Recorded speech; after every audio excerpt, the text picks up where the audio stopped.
33 हमारे बच्चे छोटे हैं सर। बहुत बढ़िया। बच्चों के बारे में सोचना हमारी नैतिक व सामाजिक जिम्मेदारी है। आपके पास अपने बच्चों के भविष्य की क्या योजना है? वो किस तरह के खिलौनों से खेलेंगे? वो किस गाड़ी में और किस स्तर के स्कूल में पढ़ने जाएंगे? वो किस किस्म के कपड़े पहनेंगे? आप उनको कितना समय दे पाएंगे? अगर इन सवालों का जवाब देने में आपको सीना सा आ रहा है तो आप ठीक दिशा में सोच रहे हैं कि आपको इस डायरेक्टर सेलिंग को गंभीरता पूर्वक करना शुरू कर देना चाहिए। बच्चों को बिजनेस नहीं करने का बहाना बनाने की बजाय आप बच्चों को इस बिजनेस को करने का कारण बना सकते हैं और उनके सुखद भविष्य की नींव रख सकते हैं।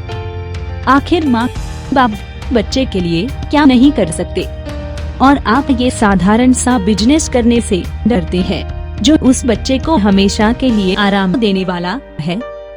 अगर आपके बच्चे छोटे हैं तो पति पत्नी में से एक को ही बिजनेस में लगना चाहिए और दूसरे को बच्चे की देखभाल में पूरा समय देना चाहिए, जैसे हमारे कई लोगों ने किया है।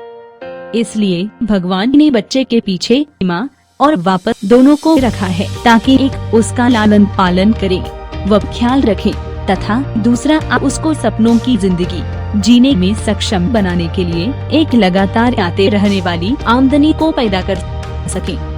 और अगर थोड़े भी विवेकशील लोग हैं और आदर्श माता पिता है तो जरूर एक पॉजिटिव आमदनी का बंदोबस्त करना चाहिए ताकि जीवन में कुछ भी चुनौती आए उसका जिंदगी में बच्चों के लालन पालन और भविष्य पर कुछ भी फर्क न पड़े। इस संदर्भ में हम श्याम सुंदर की कहानी भी बता सकते हैं। 34 लोग इस बिजनेस के नाम से बिदकते हैं, अनेका बोलकर भी नहीं आते हैं। आप बिल्कुल सही बोल रहे हैं, मैं समझ सकता हूँ। मेरे साथ भी कई लोगों ने ऐसा ही किया था, लेकिन जब मुझे पता चला कि इस बिजनेस में 10 जुलाई 2004 एक का फार्मूला काम करता है तो समझ गया 10 में एक आदमी इस बिजनेस में आता है और वही काफी है। कुछ लोगों की नजरों में उनकी स्वयं की छवि धुंधली होती है और उनका आत्मविश्वास बड़ा कमजोर होता है। यह वे लोग होते जो संतोषी सदा सखों की गोली खाकर बड़े हरे हैं और आत्मविश्वास की कमी के कारण किसी भी काम को हाथ में लेने से डरते हैं। आपको हर बिजनेस में ऐसे लोग मिल जाएंगे जो टाल टोल करने में विश्वास रखते हैं, पर ऐसे लोगों के आने से भी कोई खास फायदा नहीं होता। ये अगर आ भी जाए तो छोड़कर भागने में ज्यादा वक्त नहीं लगाते। पैसे की गरीबी उतनी दुखदाई नहीं होती जितनी प्रगति के लिए आकुलता की कमी। जो अपनी दुर्दशा से संतुष्ट है उसके लिए सुखद अवसर कहाँ से, कैसे और क्यों कर आएगा। इसलिए हमसे जो बिदकते हैं उनकी चिंता नहीं करनी है। जो लोग हर रोज भगवान के सामने अगरबत्ती लगाते हैं और कहते हैं भगवान मेरी किस्मत अच्छी कर, मैं आम जिंदगी नहीं जीना चाहता, और कहता है बस एक बार मौका दे दे। अगर परिवार का इतिहास ना लिख दिया तो कहना। अगर आपके घर में लड़का या लड़की पैदा हुई है तो मतलब साफ है कि भगवान ने उसके लिए लड़की या लड़का पहले ही पैदा कर दिया है जिसके साथ उसकी शादी होगी। आपका काम तो उसको खोज निकलना है। अगर आपको भगवान ने यह बिजनेस दे दिया है तो भी मतलब साफ है कि भगवान ने वो लोग पहले ही भेज दिए हैं जो आपका बिजनेस में सहयोग करेंगे। आपकी जिम्मेदारी तो सिर्फ इतनी है कि आप बस उन लोगों को खोज निकालें। ऐसे लोग जो बोलकर भी नहीं आते वे आपकी खोज का हिस्सा नहीं है। उन लोगों की परवाह करके अपने भविष्य खतरे में क्यों डालते हैं। 35 ये बड़ा कठिन काम है। सफलता की संभावना बहुत कम है। यह प्रारंभ में ही स्पष्ट किया गया है कि डायरेक्टर सेलिंग सरल है पर आसान नहीं है। एक SIP कास्ट अकाउंटेंट एक CS आदि में सफल होने वालों का प्रतिशत 0.5। 7% ही रहता है। कष्ट और कठिनाई का व्यवधान उन्नति की हर दिशा में मौजूद रहता है। ऐसी एक भी सफलता नहीं है जो कठिनाइयों से संघर्ष किए बिना ही प्राप्त हो जाती हो। जीवन के महत्वपूर्ण मार्ग विघ्न बाधाओं से सदा भरे रहते हैं। यदि परमात्मा ने सफलता का कठिनाई के साथ गठबंधन किया होता, उसे सर्व सुलभ बना दिया होता, तो यह मनुष्य जाति का सबसे बड़ा दुर्भाग्य होता। 36 पैसा सब कुछ नहीं होता। पैसे से मानसिक शांति नहीं मिलती। संपन्नता और मानसिक शांति का संबंध व्यक्तिगत स्वभाव पर निर्भर करता है।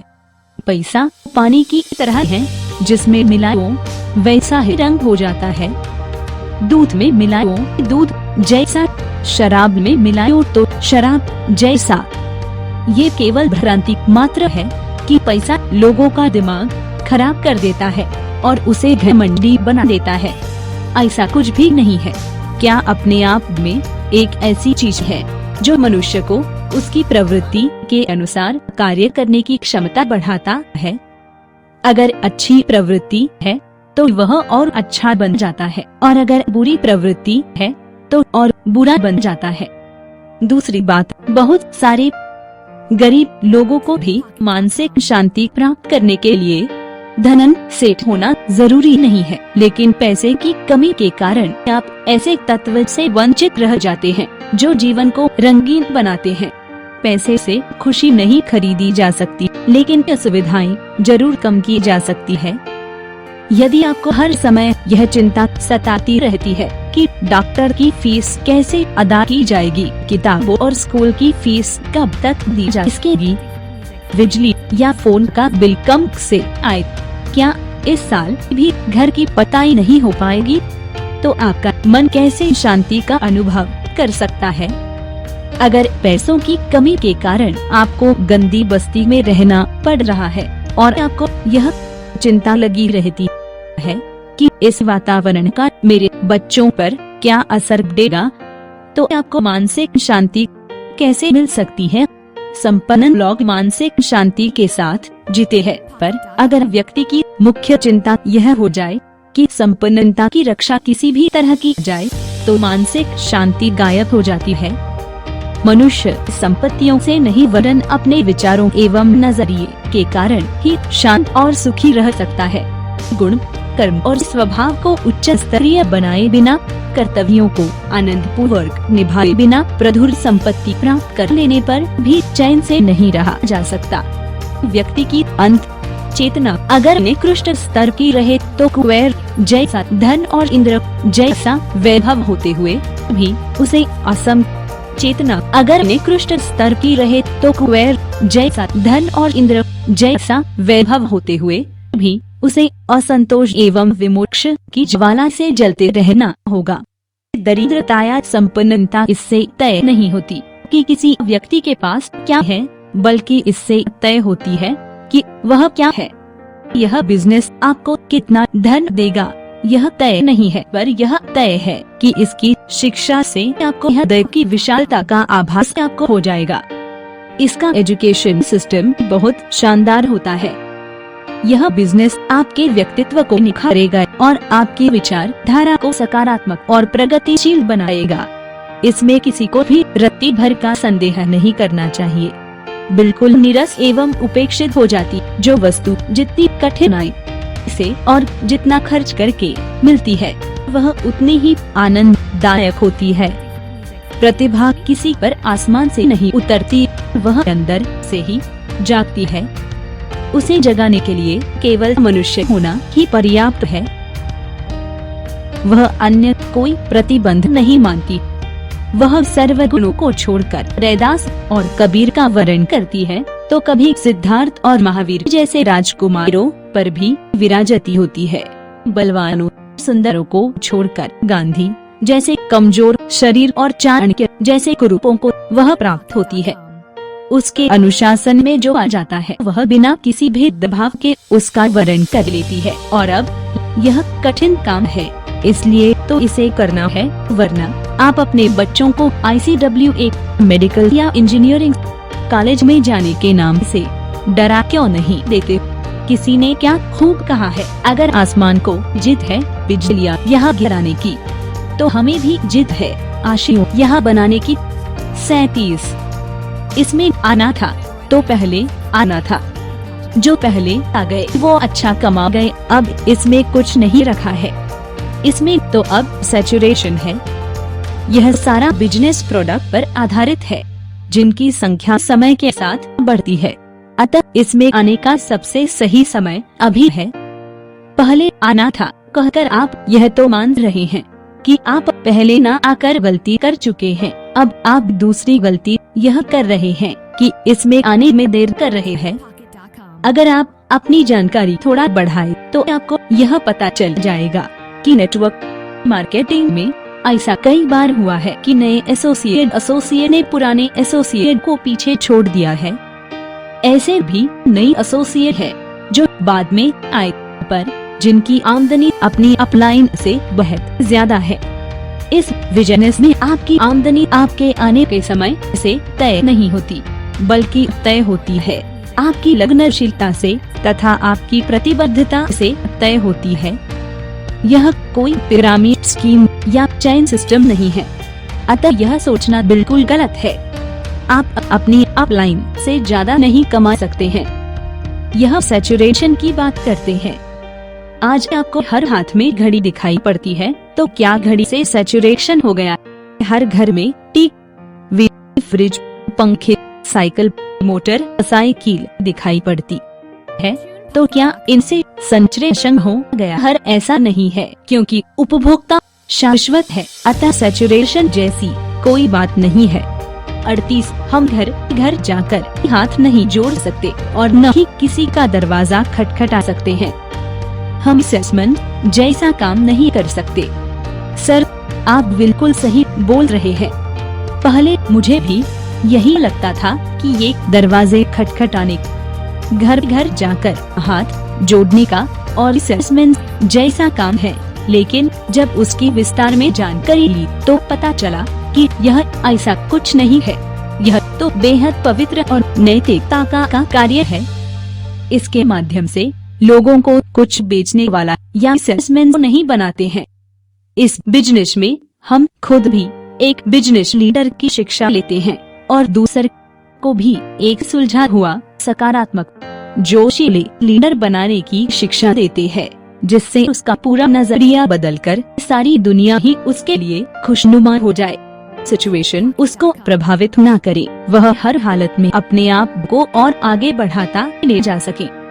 क्योंकि हम यहाँ पर विशाल संगठन बनाते हैं, उसको नेतृत्व करते हैं तथा नेतृत्व करना सिखाते हैं, ताकि जब हमारा संगठन मजबूत हो जाए तो तब हमारा बिजनेस ऑटो पायलट हो जाए और हमें जिंदगी की सच्ची और सभी की दिल की इच्छा समय तथा पैसे की आजादी मिल सके। हम सामान बेचने के बिजनेस में नहीं है, हम तो लीडर बनने, टीम बनाने और लोगों को लीडर बनाने के बिजनेस में है। अब रहा सवाल दरवाजे खटखटाने का, तो जिंदगी में जीना है तो ऐसा एक भी माई काला नहीं है जो इस दुनिया में किसी न किसी के दरवाजे को खटखटाता ना हो। और मुझे विश्वास है इस बिजनेस के अलावा भी हम और आप दरवाजा तो खटखटाते ही है। कभी बॉस का दरवाजा, तो कभी डॉक्टर का दरवाजा, तो कभी मित्रों का दरवाजा, तो कभी बच्चे के टीचर का दरवाजा। जरा आप सोचकर बताइए, नौकरी के लिए कितने दरवाजों पर में टाई कम इन सर कह चुके हैं। अपनी लड़की या लड़के की शादी के लिए कितनों के दरवाजे खटखटाएंगे आप। बच्चों को मनपसंद स्कूल में एडमिशन कराने के लिए कितने पापड़ बेलन है आपने। अब आते हैं घर घर जाने की बात पर। यह बिजनेस हम साप्ताहिक मीटिंग एवं प्रेजेंटेशन के माध्यम से करते हैं। घर घर जाने का सवाल ही नहीं उठता है। वैसे भी डायरेक्टर सेलिक अपनी सारे प्रोडक्ट की घर पर डिलीवरी देती है। सबसे पहली बात तो ये कि सेल्समैन का काम कोई लज्जाजनक काम नहीं है। दुनिया में सबसे ज्यादा बिजनेस सेल्स के नाम पर ही होता है, इसलिए सेल्समैन का काम भी उतनी ही इज्जत का है जितना कोई दूसरा काम। सेल्स मैन उन लोगों से 1000 गुना अच्छा है जो घूस लेकर काम करते हैं। मैं सेल्समैन जैसा नहीं हूँ कहकर हम दो गलती एक साथ कर रहे हैं। पहली तो यह कि सेल्समैन को छोटा और खराब कह रहे हैं, जो छोटी बुद्धि का सूचक है। और दूसरा ये कि आप ये गलत फहमी भी पाल रहे हैं कि आप कुछ बेच नहीं रहे हैं, क्योंकि हर इंसान समय, सेवा या विचार देखता ही है। 39 आपने कौन सा तीर मार लिया है? आपको कितने का चेक आ रहा है? आप कब से इस बिजनेस में है और आज आपका लेवल क्या है? सर, आप बिल्कुल सही बोल रहे हैं। मैंने भी अपनी अपलाइन से यही सवाल किए थे, लेकिन मुझे एक वास्तविकता का पता चला कि ये बिजनेस एक अनूठा बिजनेस है। इसमें हम बंधे नहीं हैं। हम चाहें तो अपने स्पॉन्सर से ज्यादा तीर मार सकते हैं, ज्यादा सफलता ले सकते हैं। इसमें अगर हमारा स्पॉन्सर न तीर भी मारा हो, लेकिन हमको तो तीर मारने का मौका दे ही देता है, और हम चाहें तो जरूर तीर मार सकते हैं। वैसे भी सर, आज कल तीर मारने का जमाना चला गया, अब तो मिसाल का जमाना है। इसलिए तो हम इस बिजनेस में हैं। यहाँ पर हमारे जैसे या उससे भी नीचे के तबके के लोगों ने बढ़िया काम करके यहाँ से अब 40-50 हजार रुपए महीना, 70-80 हजार रुपया आ महीना, 1 लाख से 2 लाख रुपया आ महीना भी ले रहे हैं। अब सवाल ये है कि आप अपने आप को कौन सी श्रेणी में लाना चाहेंगे, क्योंकि दूसरे के कमीशन चेक से आपके विश्वास को बल तो मिलेगा, लेकिन मजा तो अपने चेक लेने में ही आएगा।